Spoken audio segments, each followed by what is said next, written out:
Romanos, capítulo 3, parte 3. A gente já viu nas duas partes anteriores. Primeiro, Romanos capítulo 3, eu intitulei de A Ira de Deus e a Justificação pela Fé. Nós começamos o capítulo com aquelas 3 perguntas de Paulo. Qual é a vontade do judeu? Ele vai dizer que muita, porque eles receberam a palavra de Deus. Vimos a segunda pergunta, se a incredulidade deles anulou a fidelidade de Deus pelo fato deles terem falhado. Paulo vai dizer de maneira nenhuma. E por último, a pergunta mais difícil que Paulo faz é: será Deus injusto por aplicar a sua ira? E ele vai responder de maneira nenhuma, senão como ele vai julgar o mundo sendo Deus. Depois vimos que todos estão debaixo do pecado. Vimos a descrição do homem em pecado, vimos o pecado em palavras, vimos o pecado em atitudes e ações, e depois vimos a explicação de tudo, é que o homem não teme a Deus. É só olhar o mundo ao seu redor e você vai ver isso. Ora, assim sendo, ele continua no versículo 19, ora, nós sabemos que tudo que a lei diz aos que estão debaixo da lei o diz, para que toda a boca esteja fechada e todo mundo seja condenável diante de Deus. Por isso, nenhuma carne será justificada diante dele pelas obras da lei, porque pela lei vem o conhecimento do pecado. Então, Paulo já tinha construído aquele argumento forte, dizendo que tanto gentios como judeus estão perdidos, Ele reforça que a lei não pode salvar, ela só pode apontar para Cristo, A lei, que é a lei? A lei engloba todo o Velho Testamento, tem leis cerimoniais, tem leis morais, Mas o que Paulo chega nesse ponto é que todo mundo fica calado, Diz que toda boca esteja fechada, que boas obras que os homens façam não pode salvar, Ele diz que nós somos criados em Cristo Jesus para boas obras, mas as boas obras não salvam, como algumas religiões pregam. O que a lei fez foi trazer à luz o conhecimento do pecado. Então, o primeiro objetivo da lei foi calar toda boca, que toda boca esteja calada. Está lá escrito, você tem que obedecer, porque é a lei de Deus. O exemplo que Jesus contou, fantástico, aqueles 2 homens que subiram ao templo para orar. Um falava assim: ó Deus, eu não sou como os demais homens, eu faço isso, faço bem, eu nem sou como esses pecadores, eu ajudo os pobres, eu dou meu dízimo, eu faço isso e aquilo. E aí o outro dizia: ó Deus, tem misericórdia de mim, pecador. E aí Jesus disse que o segundo, que batia no peito e dizia: tem misericórdia de mim, foi justificado, e o primeiro não, porque o primeiro tinha muitas palavras, a boca dele não estava fechada. O segundo se cala diante de Deus. O que eu vou dizer, Também outra história de um jovem rico que chegou para Jesus e falou: o que eu vou fazer para herdar a vida eterna? E Jesus falou: cumpre os mandamentos. E ele falou: eu tenho feito tudo isso. E Jesus falou: então vai, vende tudo que você tem, me segue, terás um tesouro no céu. E ele se entristeceu e foi embora. Na verdade, o jovem rico estava cheio de palavras. Quando você tem muitas palavras para se justificar, que é muito humano, você não pode se calar diante de Deus, Porque o homem natural é muito cheio de argumentos, e sendo cheio de argumentos, ele não pode receber a justiça de Deus, porque a justiça de Deus é pela fé e não é para o orgulhoso, mas é para aquele que se humilha. O Jó é um exemplo. Ele, no fim do sofrimento dele, ele diz: eu te conhecia só de ouvir falar, mas agora eu te vejo, por isso eu me prostro e me calo diante do Senhor. Jó não tinha mais o que dizer, que eu vou dizer, Agora eu estou te vendo a sua glória. Então, o segundo objetivo da lei é que toda pessoa seja condenável diante de Deus. É um termo usado nos tribunais, né? Diante do juiz, que você é juiz justo de Deus, né? Você vai ver que você merece a condenação.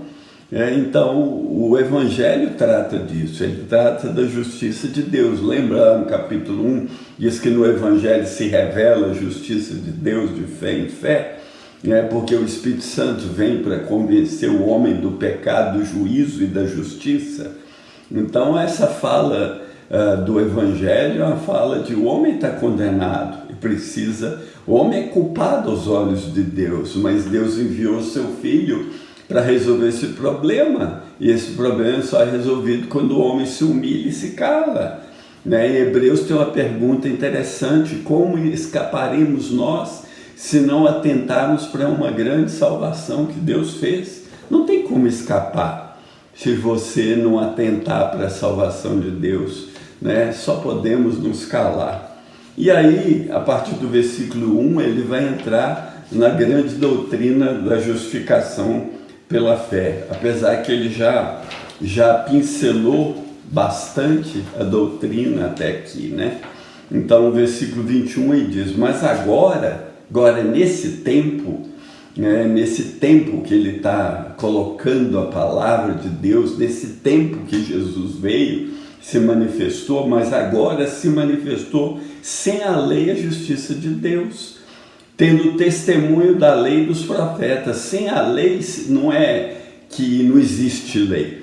Sem a lei significa, apesar da lei, a justiça de Deus se manifestou.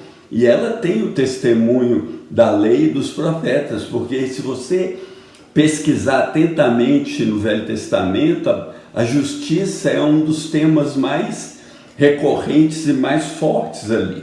E no versículo 22 diz que a justiça pela fé, isto é, a justiça de Deus pela fé em Jesus Cristo para todos e sobre todos que creem, porque não há diferença. A justiça só pode ser dada a quem tem fé em Jesus Cristo.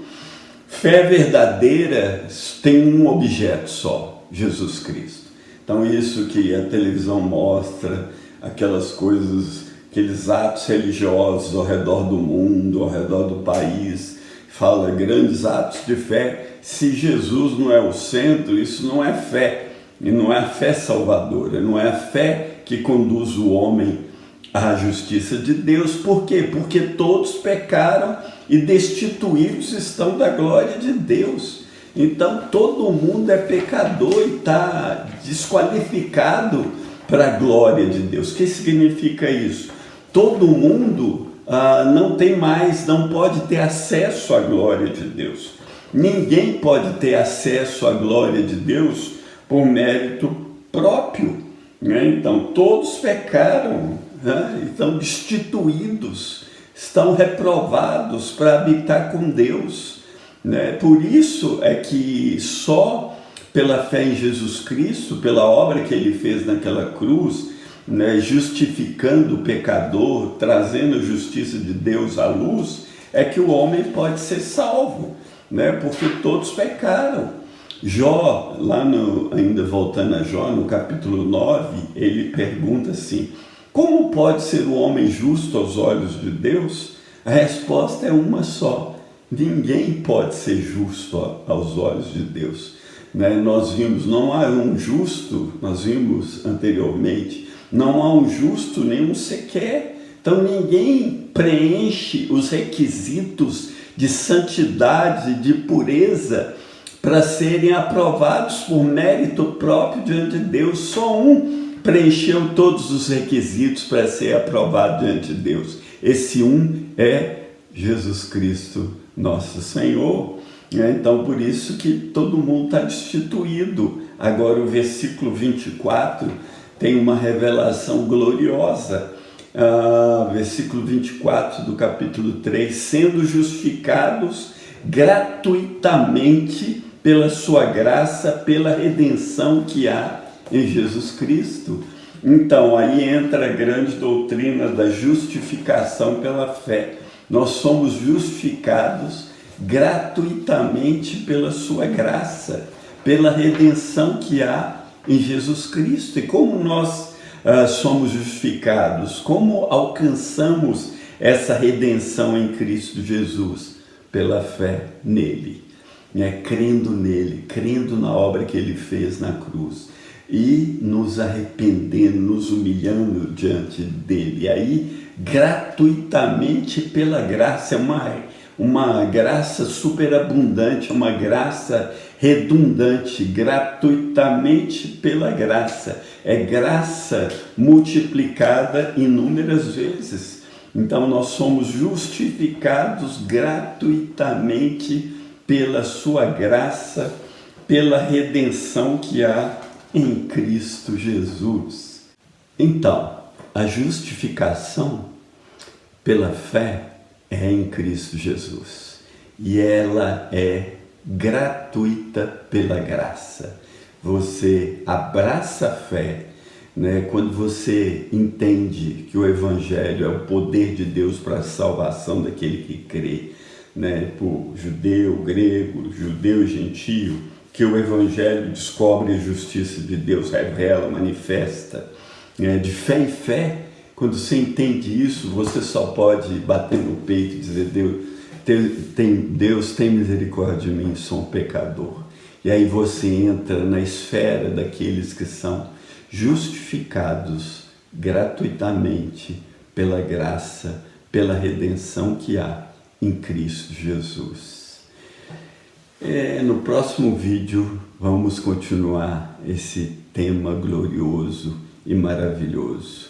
Até aqui nos ajudou o Senhor. Que Ele te ajude a alcançar a justificação pela fé em Jesus Cristo, que Ele te revele esse segredo. Dê um like aí no vídeo, compartilha. Se vamos estudar a palavra de Deus, vamos também crescer na fé. Um grande abraço.